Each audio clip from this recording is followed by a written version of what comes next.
너의 어버이를 즐겁게 하여라. 이 말씀 25절 말씀인데요.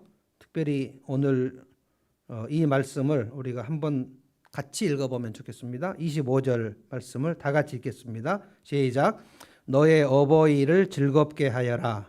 특히 너를 낳은 어머니를 기쁘게 하여라. 개역 성경에는 내 부모를 즐겁게 하며 너 낳은 어미를 기쁘게 하라 이렇게 말했습니다. 부모를 기쁘게 하라. 어버이 주일을 맞이해서 하나님께서 이렇게 말씀하시고 솔로몬이 지금 이 잠언 말씀을 하면서 어버이를 즐겁게 하라는 거예요. 이제 저희 부모님, 저희들은 이제 어버이날 행사를 하기에는 좀 어렵게 됐습니다. 부모님 양쪽이 다 이제 하늘나라 가셨고요. 자녀들이 나이를 먹으면 부모님이 세상에 안 계십니다. 이게 굉장히 간단한 논리인데 저는 이제 부모님을 생각하면 하늘나라에 가야 이제 만날 수 있겠다 이런 생각이 듭니다. 세월이 그냥 훌쩍 가버려 가지고 지금도 아버지 그리고 어머니하고 물어볼 것도 많고 좀 얘기 나누고 싶은 것도 많아요. 그 40대까지 제가 아버지를 만날 수 있었는데 제가 46살 하늘문교회 창립 예배가 우리 2005년이 제 45살입니다. 45살에 창립 예배까지 오시고 아주 기뻐하셨는데 46살 그러니까 2006년 5월 5일 날 갑자기 돌아가셨습니다. 아버지는 그 수술을 원하지 않으셨어요. 그 스텐트를 끼우면 된다는 의사의 얘기가 여러 번 있었는데 그냥 나는 그 칼 대지 말고 그냥 아프면 그냥 하늘나라 가겠다. 그리고 이제 평생에 아버지의 그 노년의 기도는 뭐냐면 일주일 안에 하나님 앞에 갈 수 있게 해달라. 그러니까 오랫동안 병치레 해서 자식들에게 폐를 끼치지 않게 해달라는 기도를 하셨고 그 기도가 응답되셨어요. 폐렴으로 입원을 하셨는데 일주일 동안 중환자실에 계시다가 정말 그야말로 갑자기 돌아가셨거든요. 제가 이제 20대, 10대도 그렇고 10대는 아버지 속도 많이 썩혀드렸고 제가 그때는 반항을 많이 했습니다. 아주 그 우울한 시간, 10대는 아주 질풍노도의 시간이었고요. 20대가 됐는데 제가 그때 좀 기억이 나는 것은 20대 초반 같아요. 대학생이 된 시절인데 그때 아버지하고 저하고 한 30년 차이죠. 한 세대가 30년이니까요. 부모 자식 간에는 거의 일반적으로 한 30살 정도 차이가 나니까 제가 20대 초반이 됐으니까 아버지도 그때 한 50대 초반 정도 되신 것 같은데 10대 때는 제가 무슨 얘기를 할 때 아버지가 이렇게 그러냐라고 말씀하신 적이 거의 없고 저는 그 고3 때도 아버지한테 몽둥이로 맞고 막 그랬거든요. 그런데 20대가 돼서 제가 대전에서 학교를 다니다가 이제 방학 때면 집에 내려오곤 했었는데 무슨 얘기를 했어요. 제가 무슨 주제인지는 거의 생각이 안 납니다만 아마도 우리나라 뭐 정치, 사회 뭐 이런 얘기를 아버지하고 했던 것 같아요. 제 어린 시절에 아버지는 정치에 굉장히 관심이 많았고요. 그때 이제 자유당, 민주당, 뭐 유진산 씨 뭐 이런 분들 얘기는 아버지가 굉장히 해박하게 얘기하셨고 저는 이제 10대 때 그런 얘기를 쭉 듣고 자랐는데 제가 20살이 됐을 때 그때가 이제 아마 20살이니까 1980년 전두환 그 5.18이 있었던 때 같습니다. 그래서 이제 목포에 내려갔을 때 1980년 아니었던 것 같고 제 기억에 81년, 82년 그때도 이제 한참 군부 독재가 있었던 시절인데 제가 이제 관심이 많아가지고 아버지하고 그런 얘기를 했던 것 같아요. 그런데 아버지가 제가 생각할 때 좀 깜짝 놀랄 반응. 제가 이제 그 우리나라 사회에 대해서 정치에 대해서 얘기를 막 하니까 그때 제가 역사학과 출신이어가지고 굉장히 이제 관심이 많았어요. 얘기를 했는데 아버지가 그러냐? 네 생각이 그렇게 생각이 되냐? 그러면 그렇지 이렇게 얘기를 하시는 거예요. 아버지는 아마 아무 생각이 없으시길지 모르겠는데 제 기억에 아버지가 제 어떤 그런 논리에 그냥 순순히 그러냐라고 얘기하신 게 그때가 처음이었던 것 같아요. 제가 깜짝 놀랐습니다. 아버지가 내 얘기를 그냥 이렇게 쑥 수용을 하세요. 그러면서 드는 생각이 아버지가 지금 내가 20대가 넘어가니까 아버지의 생각을 이렇게 좀 굽혀주시는구나라는 생각이 들었어요. 10대 때는 전혀 그런 생각이 안 들었었는데, 그리고 이제 30대 10년은 제가 이제 영국에 있었기 때문에 아버지하고 굉장히 아주 친밀한 그런 관계로 편지를 계속 주고받았고요. 그러니까 그때 제가 너무 오래 있었다는 생각이 듭니다. 30대는 아버지 60대. 제가 31살에 영국에 갔는데 40살에 오니까 아버지가 70대가 되어버린 거예요. 그래서 10년간 있다가 다시 돌아왔더니 아버지가 진짜 할아버지가 되셨더라고요. 저는 10년 만에 아버지 얼굴을 보고 또 속으로 깜짝 놀랐어요. 진짜 늙으셨구나. 60대에 갔으니까 제가 영국에 갈 때 31살이니까 아버지가 지금 제 나이 아닙니까? 지금 제가 한갑이니까요.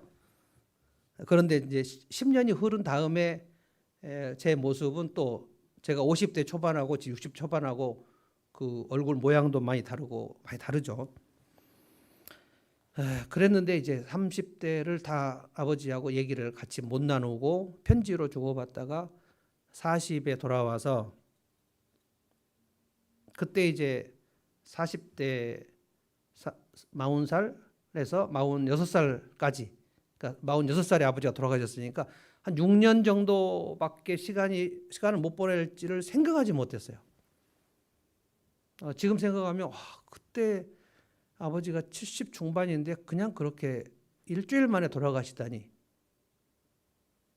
돌이켜 보면 아버지의 그 기도 응답인데 지금 생각해 보면 정말 아쉽고 좀 얘기를 나누고 싶어요. 그리고 어린 아이들은, 그러니까 어린 자녀들에게는 부모가 절대적인 존재죠. 어린 아이, 막 태어난 어린 아이에게는 부모는 거의 신과 같습니다. 절대의 권능을 가지고 있습니다. 먹이면 먹고 그 어린 아이는 할 것이 하나도 없죠. 우는 것밖에 없죠. 배고프면 울고, 그다음에 뭐 오줌 싸면 울고, 그러면 이제 엄마가 갈아주고 아빠가 먹여주고 이렇게 하면서 잘하죠. 아무것도 어린 아이는 부모에게 맞설 수 있는 힘이 하나도 없습니다. 그런데 이제 10대가 되면 그 아이들이 반항을 하죠. 저도 10대 때 정말 많이 반항했거든요. 그래서 아버지한테 매도 맞고 고3 때도 맞고 마지막으로 한번 맞았는데 그때 정말 기억이 새록새록해요. 제가 정신 못 차리고 고3인데 정신 못 차리고 여학생들하고 놀러 갔다가 해남 대흥사인가 기타 메고 하루 종일 재밌게 놀다 왔는데 그 저녁에 늦게 들어왔는데 아버지가 이제 저를 몽둥이를 준비해 놓고 때리셨어요. 10대를 지나면서 20대 초반에 가면 아까 제가 서두에 얘기한 그런 약간의 역전 현상이 생깁니다. 그런데 20대와 20대 자녀하고 50대 부모의 그 대화는 좀 팽팽합니다. 그런데 어떤 시간에 부모가 자식의 얘기를 듣고 그냥 그렇구나라고 얘기하는 그런 순간들이 조금씩 와요. 그 아버지의 논리는 빈틈이 없다고 생각했는데 그냥 쑥 받으시는 것을 제가 경험했다는 거예요. 그때가 이제 20대 초반이 첫 그런 생각입니다. 그런데 이제 30대가 지나고 제가 이제 결혼을 28살에 했는데, 그러니까 20대 초반부터 아버지가 제 생각을 존중해 주기 시작하면서 제가 신학교 가고 25, 6, 7 신학교 3년간 가고, 그리고 이제 저 사람을 이제 결혼하겠다고 얘기했을 때 아버지가 반대하셨거든요. 나이가 많다고. 나이가 2살 많으면 여자들이 빨리 늙는데 네가 지금 모르지만 나중에 가면 네가 크게 후회할 거다 막 이러면서 반대하셨어요. 충청도라고 또 반대하셨고. 첫 번째 형수님이 충청도였는데 아버지가 대단히 마음에 안 드셨거든요. 우리 형수님 아주 첫 번째. 또 충청도라고. 왜 충청도 여자를 데리고 왔냐. 나이도 많고 막 이래가지고 많이 반대를 하셨는데 나중에는 또 존중을 해주셨고, 그 이후에 결혼한 이후에는 정말로 이제 며느리를 이뻐하셨어요. 늘 윤이라 이렇게 불렀거든요. 20대가 지나고 30대가 되면 부모들이 이 자녀들의 그 의견을 수용을 합니다. 그래서 이제 관계가 역전이 돼요. 10대 때는 막 격렬한 충돌이 있다가 20대, 30대가 지나고 자녀들이 좀 정신적으로 성숙하면 부모들이 그 생각을 받아줘요. 그리고 이제 부모가 자녀에게 정신적으로 의지를 하는 시간들이 옵니다. 그러면 이제 자녀가 어리면 부모가 양육을 하지만 자녀가 커가면서 성장하면서 부모를 부양합니다. 이게 다 양자예요. 양자. 기를 양자.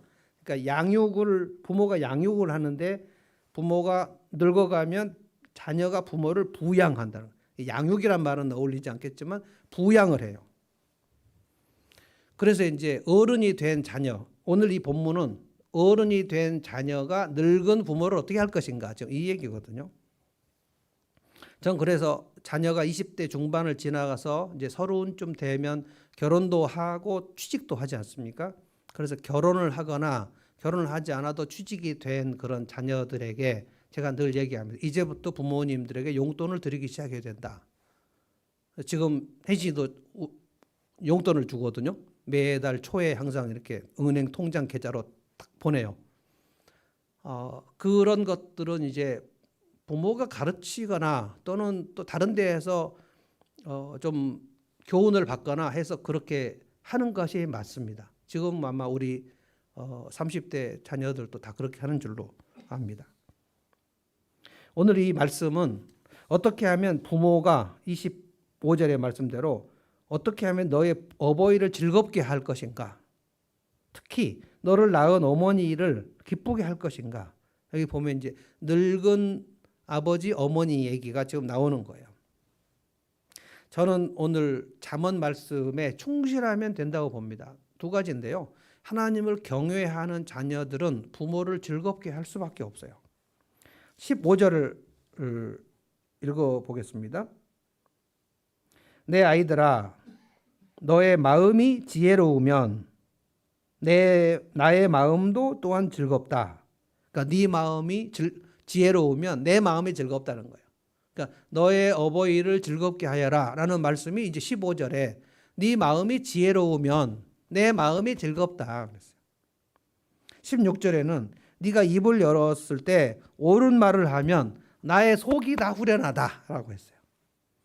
이 말씀이 개역 성경이 어떻게 써졌나 봤더니 나의 속이 유쾌하다 그랬어요. 유쾌하다. 그러니까 부모를 유쾌하게 하는 것은 무엇인가? 너의 마음이 지혜롭고 네가 입을 열어서 말할 때 옳은 말을 하면, 설득력이 있는 말을 하면. 그런데 잠언을 우리가 읽어볼 때 지혜는 여호와를 경외하는 것이 근본 아닙니까? 그러니까 그 사람이 지혜로워진다는 것은 그의 삶이 여호와 하나님을 경외하게 되었다는 것과 뗄 수가 없어요. 그러면 이제 어버이를 즐겁게 하는 가장 큰 선물은 뭔가? 그 자녀가 여호와 하나님을 경외하는 거예요. 그래서 생각이 지혜로워지는 거예요. 말을 할 때 옳은 말을 하게 되는 거예요. 이거는 제가 이번 주 내내 잠언 우리 5월 한 달 내내 할 건데요. 잠언을 보니까 잠언의 말씀은 다른 말이 아니고 하나님을 어떻게 사랑할 것인가, 이웃을 어떻게 사랑할 것인가 이겁니다. 근데 이 얘기를 잠언이 이제 솔로몬이 계속 반복하여 여러 각도로 지금 얘기합니다. 어떻게 하면 하나님을 사랑하는가.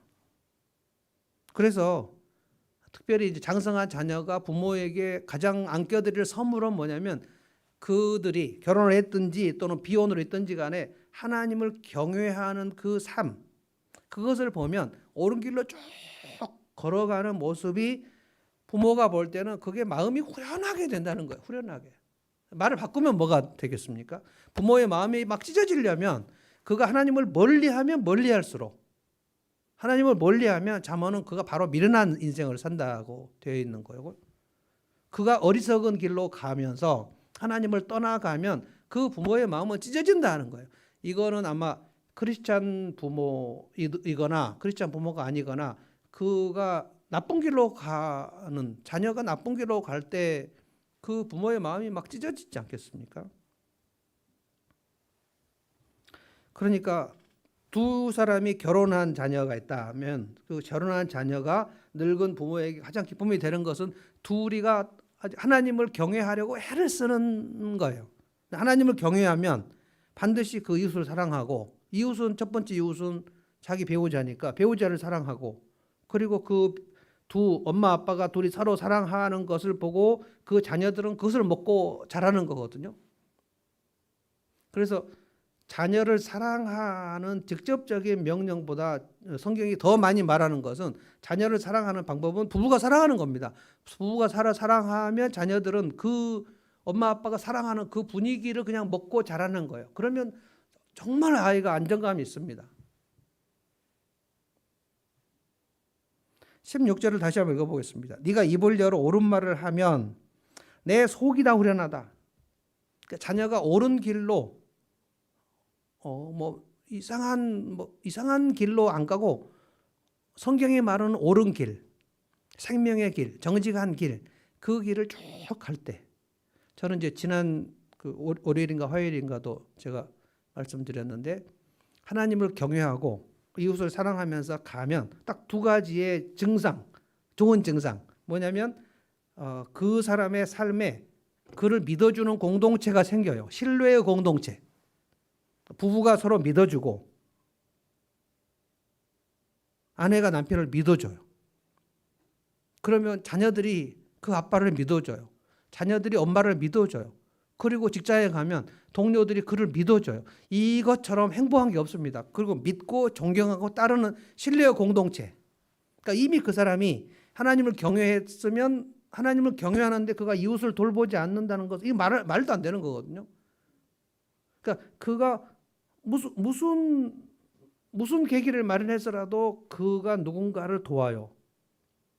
어제 그제 본문에 보면 네가 누구를 도울 수 있는 그 기회가 있을 때 절대로 손을 닫지 말고 손을 펴라는 거예요. 이런 얘기도 있습니다. 네가 그를 도울 수 있는 힘이 있고 그가 너에게 도움을 받으러 왔는데, 도와줄 수 있는데 오늘은 없으니까 가서 내일 오라, 이렇게 말하지 말라고 했어요. 성경에 굉장히 구체적으로 얘기했습니다. 도와줄 수 있는데 내 속에 지금 내 지갑에 돈 10,000원이 있는데 이 사람이 2,000원을 달라고 왔단 말이에요. 분명히 10,000원이 있어요. 그런데 괜히 이렇게 해보는 거예요. 얘를 좀 내가 길들이려고 그러는 건지, 오늘은 없고 내일 오라고 이렇게 얘기해서 이 사람을 빈손으로 돌려보내는 그 일을 하지 말라 그래서 그냥 주라는 거예요. 그래서 여러 사람을 내가 가지고 있는 것으로 돕는 일이 계속 돼요. 그럼 그 사람들이 나를 볼 때, 이 사람 이분에게 도움을 많이 받았어. 그러면 도와준 사람과 진심으로 도와준 사람 사이에는 공동체가 만들어집니다. 신뢰의 공동체.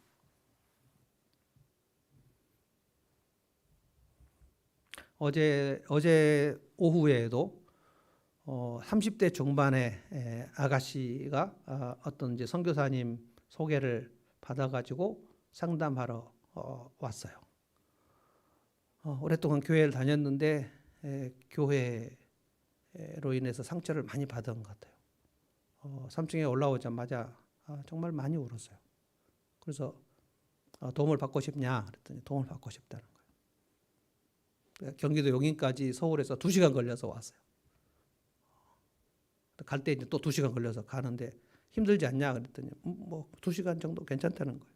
그러니까 얼마나 그 속이 많이 상했는지, 내가 도와주겠다. 나는 도와줄 용의가 있으니까 2시간 걸려서 오면 얼마든지 도와주겠다.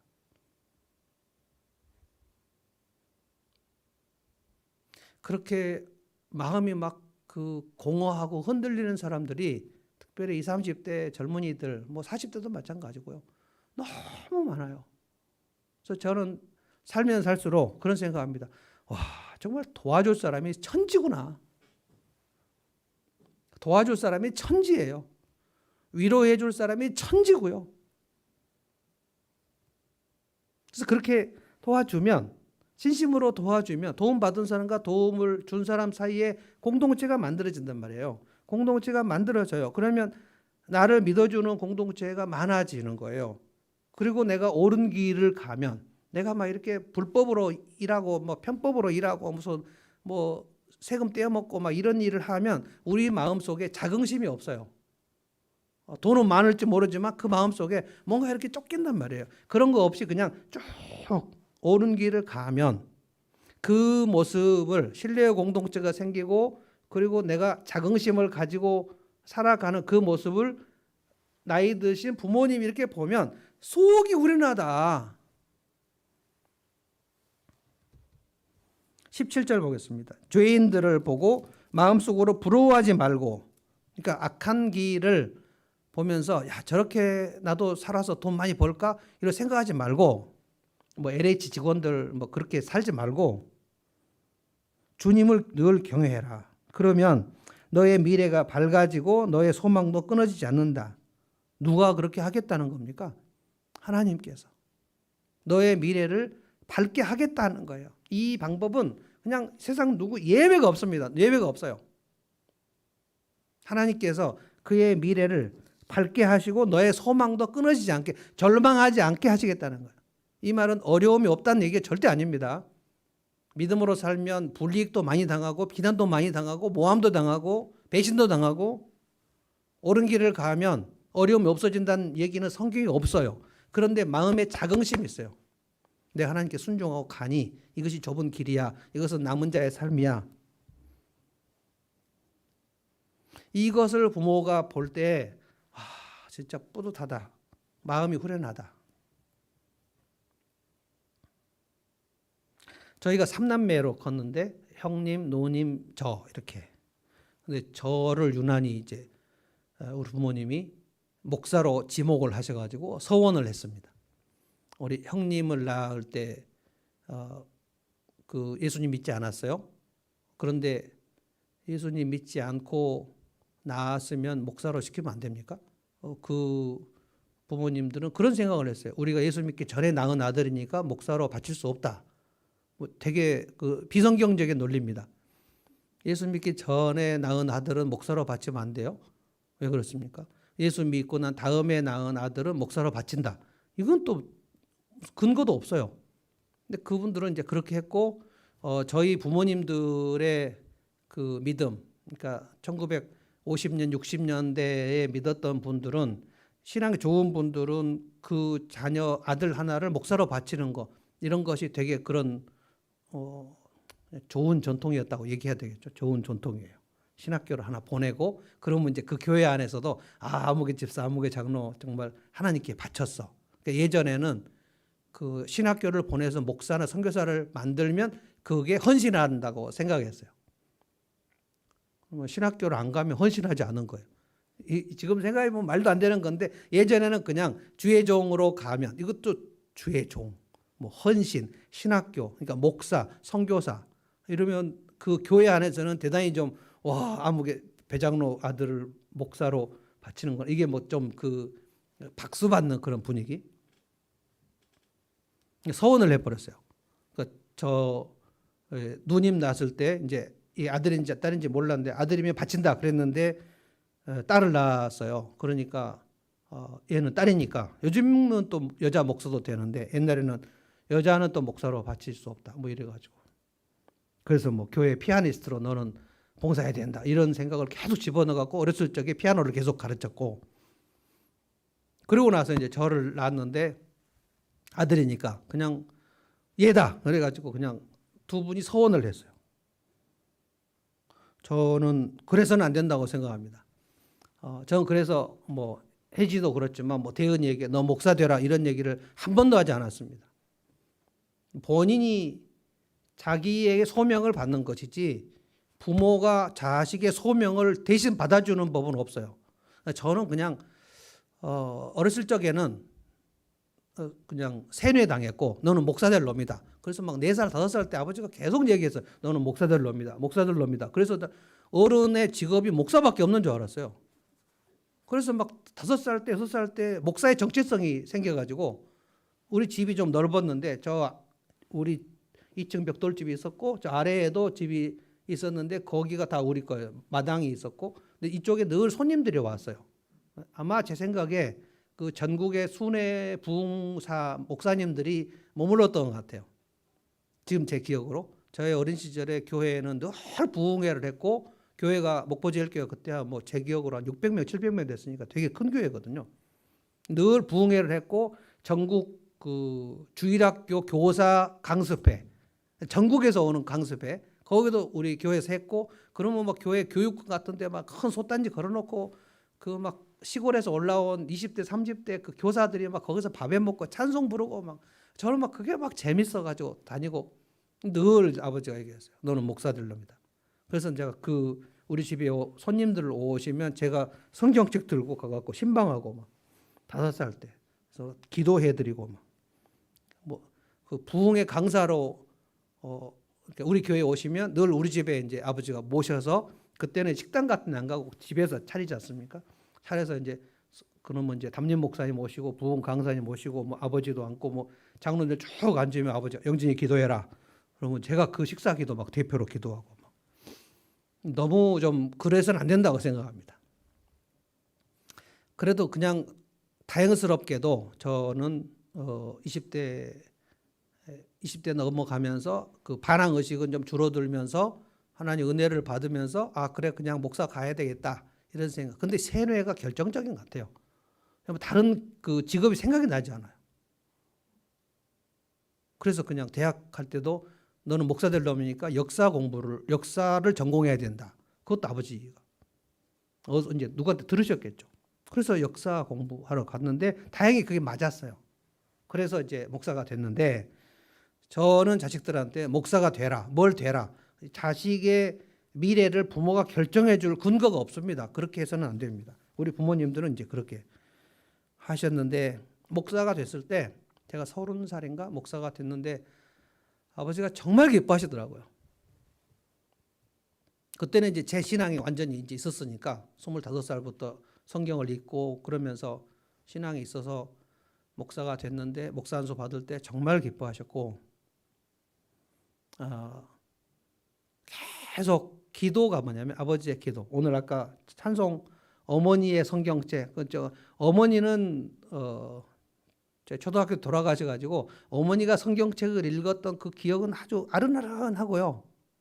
어머니가 사랑을 해주셨는데 사랑받은 느낌도 아른아른하고 그래서 저는 그냥 아버지에 대한 기억밖에 지금 없어요. 아버지가 돌아가시기 전까지 읽었던 성경책. 아버지 이제 입원하셨을 때 목포에 딱 내려갔더니 아버지 방에 갈라디아서 5장, 6장 그길 딱 펴놓고 그날까지 이제 성경 읽으신 거예요.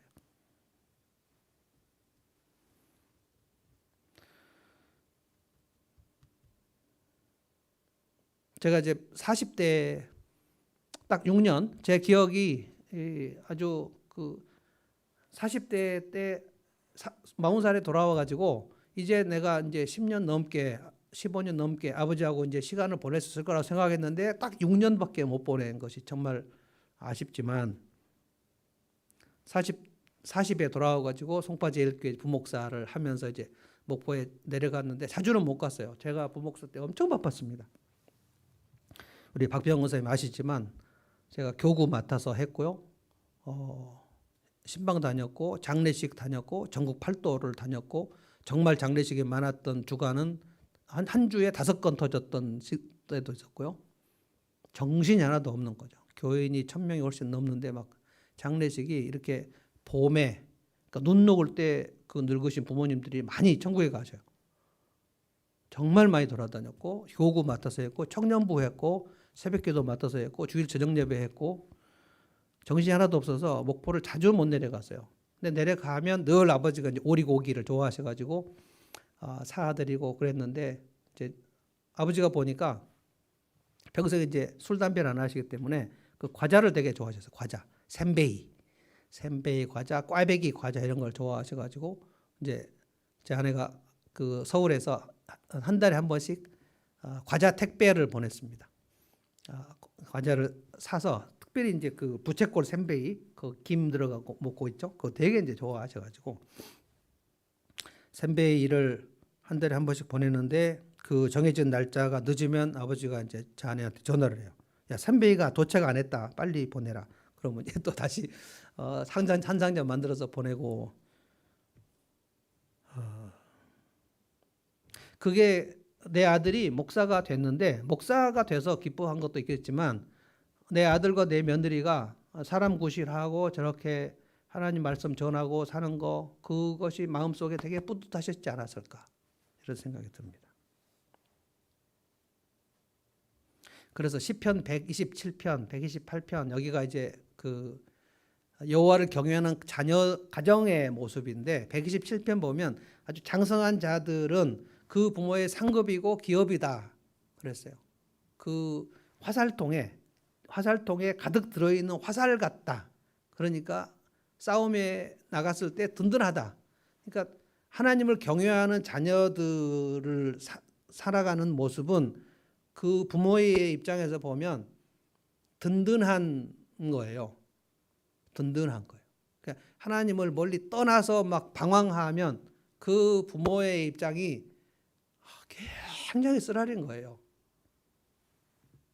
그래서 우리가 마지막 날 주님 앞에 섰을 때 여러분 모두에게 하나님께서 물어보실 게 자녀 양육 어떻게 했냐라고 물어보실 거예요. 그래서 그 자녀를 위한 기도는 정말 많이 돼요. 뭔 기도를 해야 됩니까? 내 자녀가 하나님을 경외하는 그 일을 절대 떠나지 않도록, 그래서 그 삶이 옳은 길로 가고 내가 그 자녀를 볼 때 마음이 후련하게, 오늘 15절에 네가 입을 열어 옳은 말을 하니 내 마음이 속이 후련하다. 시편 127편의 말씀으로 하면 내 마음이 든든하다. 너는 살면서 무슨 기업을 남겼느냐 하나님께서 물어보시면, 주님 제가 제 자식들을 이렇게 키웠는데요, 제 자식들을 보십시오, 좀 든든하지 않습니까? 라고 말할 수 있으면 그 부모는 최고로 행복한 부모라는 거죠. 20절 21절에 보면 그 반대의 자녀의 모습이 나옵니다. 20절 보십시오. 너는 술을 많이 마시는 사람과 고기를 탐하는 사람과 어울리지 말아라. 늘 술에 취해 있으면서 먹기만을 탐하는 사람은 재산을 탕진하게 되고 늘 잠에 빠지는 사람은 누더기를 걸치게 된다. 그러니까 하나님을 떠난 자녀들의 모습을 딱 두 개로 얘기해서 술에 빠지고 잠에 빠지고, 알코올 중독, 게으름, 그러면 이제 실직, 그리고 주변의 친구들, 이상한 술 친구들, 하나님을 떠나면 마치 파리떼 몰려들듯이 악한 친구들이 모이거든요. 그래서 신뢰의 공동체를 만드는 게 굉장히 중요합니다. 지금 내 주변이 믿음의 사람들이 포진되어 있는가, 지금 내 주변이 술친구로 포진되어 있는가, 그러면 어떻게 해서 친구 따라 강남 가니까 신뢰의 공동체 속에 있으면 하나님을 경외하는 쪽으로 계속 가는 거고요. 거기서 나와버리면 마치 파리떼 모여들듯이 술친구들, 그 다음에 뭐 이상한 일확천금을 벌이는 무리들, 이런 무리들이 붙어요. 딱 두 가지예요. 술에 빠지고 잠에 빠지고, 그러니까 게으름에 빠지고, 그리고 무엇인가 중독이 되고요. 그러면 이제 이게 방탕한 인생으로 가는 겁니다. 그 길은 부모가 볼 때 마음이 후련하겠습니까? 마음이 그냥 내 자식의 저 인생길은 어떻게 될까? 그러면 이제 마지막에 어떻게 됩니까? 21절에 재산을 탕진하게 되고 누더기를 거지된다는 얘기예요. 그러니까 이거는 성경에 법칙으로 나와 있습니다. 하나님을 떠나면, 그가 택한 백성이면 하나님이 거지를 만들어 버립니다. 하나님을 떠나면 거지돼요. 하나님을 가까이 있으면 하나님께서 굉장히 다윗과 솔로몬처럼 풍성하게 하시지만, 하나님을 떠나면 그래 술에 빠지고 잠에 빠지고 이렇게 해서 재산 탕진하고 거지가 돼요. 그러니까 거지가 된 다음에 하나님께 영혼만 돌아오는 경우는 하나님 택한 백성이고, 하나님 택하지 않은 백성은 거지 돼서 지옥 가는 거예요. 이거는 매일매일 선택하는 겁니다. 우리가 내가 지혜의 길을 갈 것인가, 미련한 길을 갈 것인가, 지혜를 멸시할 것인가, 지혜를 구할 것인가. 지혜를 구할 때 뭐처럼 구하라 그랬죠? 은을 구하듯이, 내가 내 사업을 해서 돈벌이를 하듯이 하나님의 말씀에 지혜를 구하는 거죠. 그런 사람은 반드시 하나님께서 그 인생을 지키신다 그랬어요. 이제 두 번째입니다. 부모를 존중하는 자녀는 부모를 즐겁게 합니다. 22절 보면 너를 낳아준 아버지에게 순종하고 늙은 어머니를 업신여기지 말아라. 이상하게 잘 보십시오. 아버지를 업신여기지 말아라는 말씀은 안 있고 너를 낳아준 아버지에게는 순종하고 그다음에 늙은 어머니는 업신여기지 말아라. 그러니까 업신여긴다는 것은 무시하는 겁니다. 제가 계속해서 이제 장성한 자녀가 나이를 먹으면 부모는 늙는다. 더 나이를 먹으면 부모는 이제 돌아가신다. 이게 제가 40살 때 생각하지 못했던 거. 40살에 제가 우리 부모님하고 이제 6년만 같이 대화할 수 있다. 이 생각을 전혀 못했습니다. 근데 46살 되니까 아버지가 바로 돌아가시더라고요. 그래서 자녀가 장성하게 되면 여러분 이제 30이 넘고 40이 되면 이제 부모님은 곧 돌아가신다. 이 생각하면 맞습니다. 언제 돌아가셔도 곧 돌아가셔요. 그런데 이제 부모가 나이가 들면 문제가 뭐냐면 사춘기 때 우리가 부모를 볼 때 아주 어렸을 적에는 부모가 말하는 것이 틀린 것이 하나도 없어요. 왜냐하면 판단을 못하니까. 어린 자녀는 판단을 못합니다. 이랬다 저랬다 해도 판단을 못해요. 그런데 이제 사춘기가 딱 시작되면서 부모의 말에 허점이 많구나라는 것을 발견해요. 우리 혜진이도 그런 얘기했어요. 20대 중반 후반쯤 됐을 때 아버지의 논리가 아빠 논리가 옛날에는 진짜 튼튼하고 빈틈이 없는 것 같았는데 아빠도 가만히 보면 말도 안 되는 소리 많이 한다는 거예요. 아빠가 빈틈이 많다는 거예요. 그거를 20대 중반에 발견했어요. 제가 속으로 들켰구나. 굉장히 아주 빈틈이 없이 말했는데 이미 알고 있더라고. 앞뒤가 안 맞는다. 이런 얘기를 하더라고요.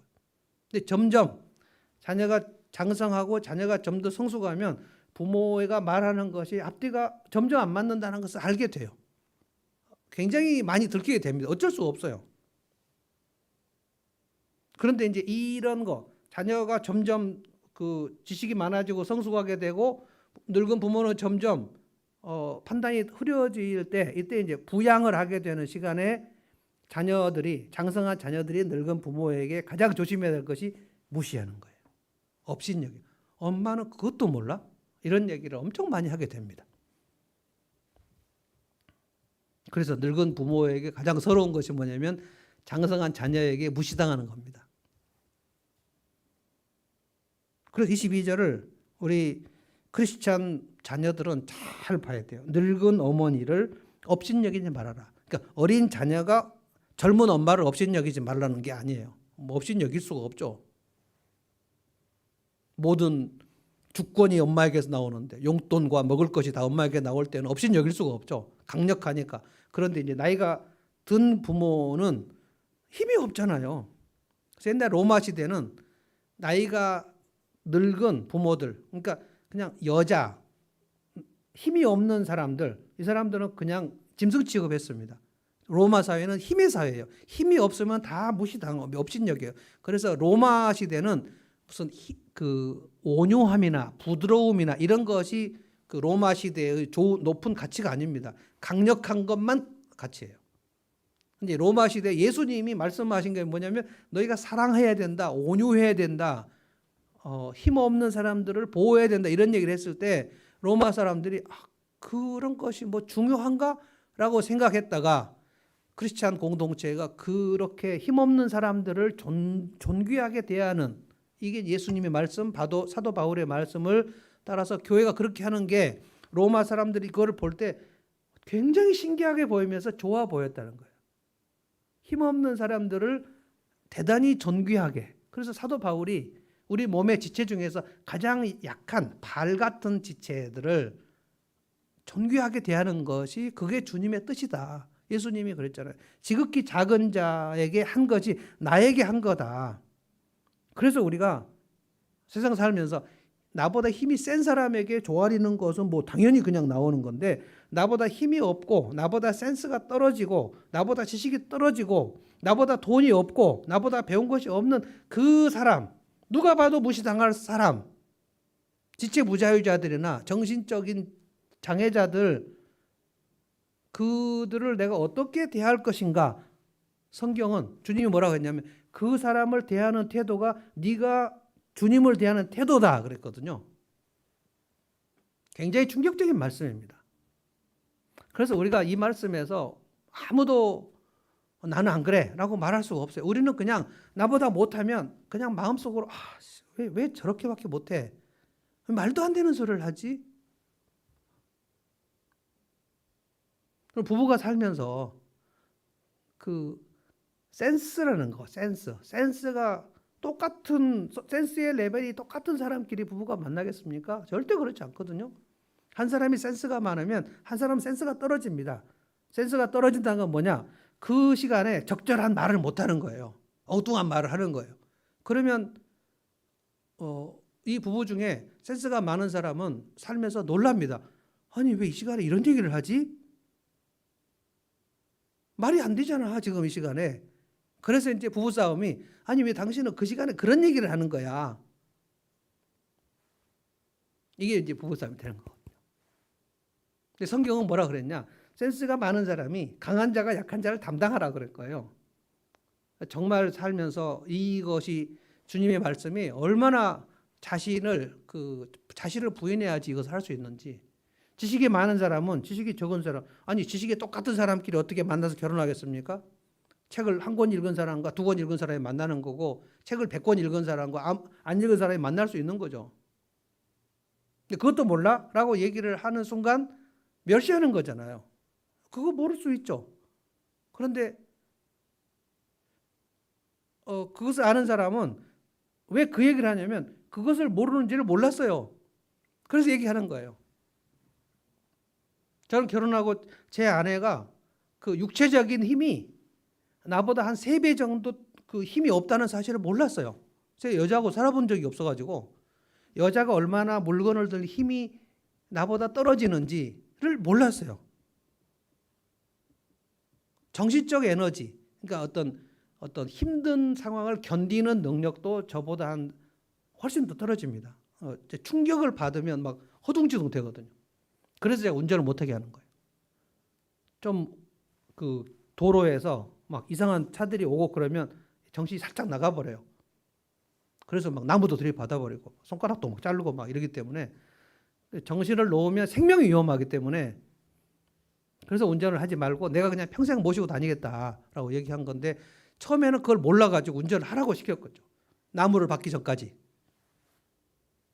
모르니까 이 사람이 얼마나 그 충격을 받으면 허둥지둥 되는가를 살아보지 않고는 모르지 않습니까? 그러니까 놀라는 거예요. 아니 왜 그 시간에 그렇게 허둥지둥 되냐고 라고 말을 할 수밖에 없는 거예요. 그럼 이 사람은 자기는 늘 그렇게 허둥지둥 됐는데 갑자기 결혼해가지고 남편이 허둥지둥 된다고 뭐라고 하니까 어떻게 하라는 거야? 왜 나무를 받아? 제 생일 잔치 해주려고 혜진이 태우고 가는데 혜진이 안전벨트도 안 했는데 그냥 엑셀레이터를 밟았는데 혜진이 도시락이 그 앞에 있으니까 엑셀에 밟으면서 몸을 굽혀갖고 그 도시락을 잡았거든요. 차는 나가고 시야는 없고 도시락을 받으러 운전자는 밑으로 내려갔고 그러면 차는 나가는 거죠. 어디로 가겠어요? 나무를 향하여 가죠. 영국은 나무들이 막 다가오는 경우도 있어요. 그래서 이거를 둘이 살면서 내가 갖고 있는 것을 이 사람이 안 갖고 있는 거 이거를 처음에는 잘 몰라서 싸웁니다. 왜 그걸 안 갖고 있냐? 원래부터 안 갖고 있었어요. 근데 이거를 이제 알아가는 거죠. 지금은 이제 건망증 가지고 가끔 다퉈요. 뭘 자꾸 잊어버리니까 예전에 제가 맨날 얘기해서 아니 왜 이렇게 잊어버리냐고. 저는 잘 안 잊어버리거든요. 근데 이 사람 자꾸 잊어버려. 중요한 거 막 USB 같은 거 막 3개, 4개 뭉쳐놓은 거 한꺼번에 잊어버리고. 그럼 막 굉장히 중요한 거 보니 뭐 몇 년 동안 모아놓은 자료 같은 거 없어하는 거예요. 어디 갔을까요? 우리 집을 한 3박 4일 찾으면 어딘가 또 나올 텐데 뭐 침대 끝에 막 넣어졌고 막 저는 정말 몰라가지고 계속 제가 뭐라고 그랬어요. 왜 이렇게 잊어버리냐? 어떻게 할 거예요? 잊어버리는 거를. 그거를 받아들이는 시간. 근데 지금 오늘 제가 이제 말씀드리는 거는 부모가 이제 나이가 들고 늙으면 그 내가 어렸을 적에는 부모가 다 잘했는데 합리적 판단을 하고 이렇게 센스 있게 잘했는데 부모가 왜 저러지? 왜 저러는 거야? 아니 왜 그것도 몰라? 그러면 요즘에 정말 제가 이제 그 당황스러운 것은 뭐냐면 제 얘기입니다. 맥도날드에 가면 예전에는 그 바로 맥도날드를 주문을 받는 점원들이 있었지 않습니까? 근데 요즘에는 최근까지도 점원이 한 명은 있었던 것 같은데 이제는 점원이 그 주문을 받는 점원이 없어요. 그래서 맥도날드 가서 좀 이렇게 뭔가 사람을 찾으려고 그러면 거기 점원들이 왔다 갔다 하면서 저 아저씨는 왜 자꾸 지금 사람을 찾으려고 하지? 그럼 젊은이들은 다 거기 키오스크라고 거기서 똑똑똑똑 하고 있어요. 저기로 가라는 건가? 그래서 제가 가끔 제가 이제 고객의 어떤 그 자존심으로 아니 내가 여기서 주문을 하겠다고요. 그러면 이상하게 쳐다보는 거예요. 저기서 할 수 있는데 왜 자꾸 이 아저씨는 주문을 하려고 하냐는 거예요. 좀 말로 하는 게 편하거든요. 근데 점점 우리는 그걸 수긍을 해야 되겠죠. 얼마 전에 1년 만에 영화를 보러 갔는데 1년 동안 극장 안 가다가 영화관에 가니까 완전히 달라져 버렸어요. 그 매표소에 사람이 없어요. 저는 1년 만에 갔는데 사람이 없으니까 아니 매표소에 사람들이 그 아가씨나 그 청년들이 서 있었잖아요. 이렇게 줄 서 있고 근데 그게 없어졌어요. 아니 왜 사람이 없지? 하여튼 저기 가서 이걸 하라는 거예요. 근데 못 하겠는 거예요. 이거를 제가 기계에 약하지 않습니까? 그래서 진짜 좀 그 자존심 상했지만 거기 돌아다니는 사람한테 나 이거 잘 못하겠는데 나 좀 도와달라. 막 도와주는데 좀 약간 귀찮아하는 거예요. 이제 영화도 못 보는 건가? 근데 60이 넘은 사람들은 이게 막 좀 당혹스러운 겁니다. 지금 어린아이들 뭐 온유 같은 애들 태어나서 뭐 이렇게 쫙 넘기면서 보고 막 이렇게 애들도 아주 작은 애들도 이렇게 넘기면서 보더라고요. 이렇게 넘기고 막 이렇게. 우리는 그런 세대가 아니잖아요.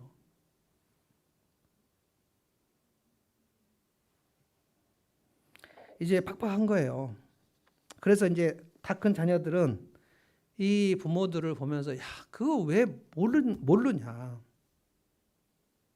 그때 이 말씀을 기억해야 된다. 22절에 너의 늙은 어머니를 업신여기지 말아라. 제가 이제 이 말씀만 드릴 건데 이제 우리 부모님들은 사실은 그 인생에 상처가 많습니다. 뭐 지금 본당에는 우리 부모님들이 계시고 여러분들은 지금 다 하늘모 TV로 이 말씀을 듣고 계실 텐데 부모님들도 상처가 많습니다. 부모님들의 인생은 그때는 다 강압적이고 억압적인 분위기에 그 부모님들에게 교육을 받았습니다. 우리는 어렸을 적에 학교 다닐 때 선생님에게 얻어맞을 때 아무런 불만이 없었습니다. 그냥 늘 얻어맞았어요. 우리 독일어를 가르친 선생님은 고3 때까지 이번 학기에 나한테 안 맞은 놈 나와봐 뭐 이래요. 그러면 저요 그러면 나오라 그래요. 지금 생각하면 정말 말도 안 되는 건데 이번 학기에 나한테 한 번도 안 맞은 놈들 나와봐 이래요. 손 들어보라 그래요. 그러면 또 한 열댓 명이 손을 들어요. 나오래요. 그래서 다도 나와요. 그럼 반드시 때려요. 그럼 막 웃고 막 가고 막 독일어 선생님한테 이제 맞았다고. 그리고 뭐 학생회비, 육성회비 안 낸 애들은 집으로 돌려보내고 막 나와서 이름 부르고 누구 지금 가서 돈을 가져오라고. 제 중학교 2학년 때 그래가지고 지금 중학교 2학년 때면 내가 한참 그 반항기 때 아닙니까?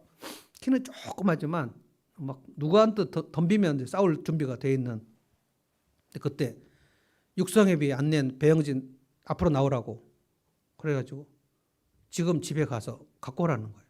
근데 집에 가면 아무도 없는데 지금 집에 가면 아무도 안 계십니다. 가져와 그러는 거예요.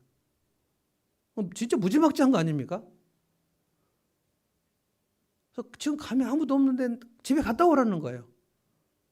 얼마나 막 화가 나는지 갔다 오라 그러니까. 이름이 지금도 기억나. 박균갑 선생인데 미술 선생님. 우리 담임 선생님 중학교 2학년 때.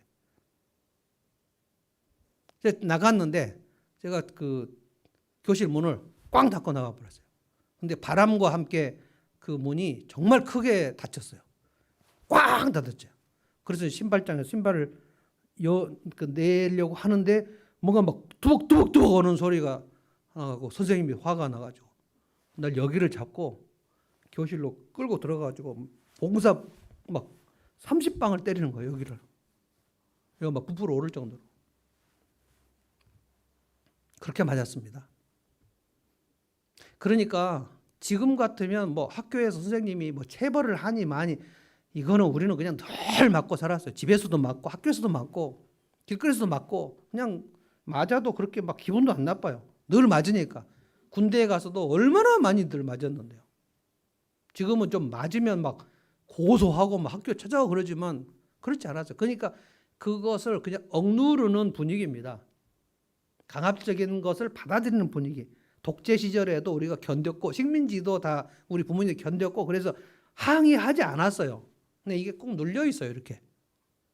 그 억압이 눌려 있다고요. 네, 그러면 마음속에 상처와 한이 많은 겁니다. 그래서 부모님들은 상처가 많아요. 근데 언제 그분들이 상담을 받습니까? 언제 무슨 뭐 기질 테스트를 합니까? 그냥 있는 거예요, 그냥. 그게 열등감이 되고 또 못 배운 옛날에는 뭐 딸들은 왜 학교를 보냈냐 해서 학교를 또 안 보내요, 또. 그래서 아들은 공부를 시키고 딸은 공부를 안 시키는 이런 분위기를 우리 어머니들은 그냥 견뎌낸 겁니다. 상처가 많은 거예요. 그런데 이제 다 큰 우리 자녀들은 이제 다 대학 나오고 이랬으니까 엄마 아빠가 이제 잘 모르면은 그 이해가 안 되는 거. 아니 그거를 왜 그렇게 그거를 그렇게 참고 하냐고라고 얘기하거나 아니 그걸 왜 이렇게 모르냐고 이렇게 얘기하면 부모들은 이제 뭐라고 하지도 않아요. 근데 마음이 이렇게 진짜 힘들다. 그러니까 부모의 멸시를 받으면 자녀의 멸시를 받으면 부모는 굉장히 힘들고 하나님께서 그 자녀를 싫어하십니다.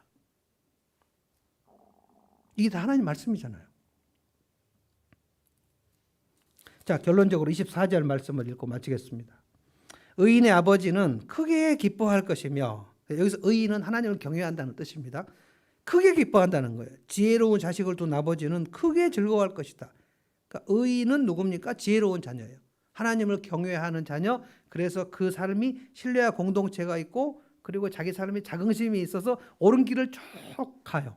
그리고 늙은 부모를 멸시하지 않아요. 부양을 해요.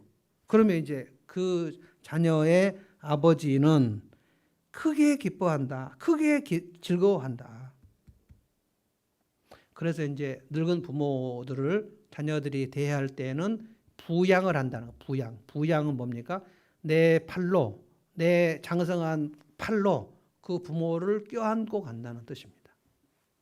그러면 25절 결론입니다. 너의 어버이를 즐겁게 하여라. 특히 너를 낳은 어머니를 기쁘게 하여라. 그러면 하나님께서 주시는 상급 약속이 뭡니까? 네가 땅에서 장수하고 부귀하면서 내 삶을 형통하게 하겠다고 하나님 약속하신 거예요. 이 말씀을 여러분이 오늘부터 듣고 하나님을 경외하기로 결정하고 그리고 신뢰의 공동체를 만들어야 되겠다. 나는 지금 누가 나를 믿어주는가? 나는 지금 자긍심이 충만한가? 그리고 나로 인해서 우리 부모님들은 속이 후련할까? 그렇다라고 생각되면 하나님은 나를 복 주시겠다 생각하면 된다는 거예요.